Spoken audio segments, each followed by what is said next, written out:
हीच अमुची प्रार्थनान, हेच अमुचे मागणी, हीच अमुची प्रार्थनान, हेच अमुचे मागणी.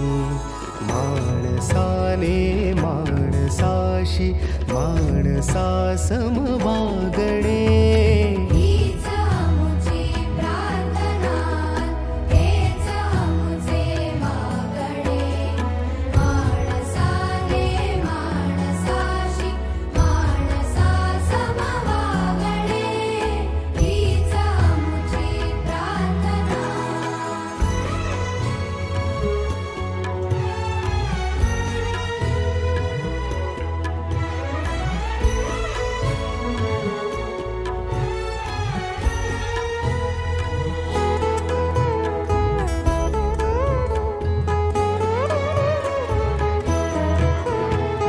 धर्म जाती प्रांत भाषा द्वेष सा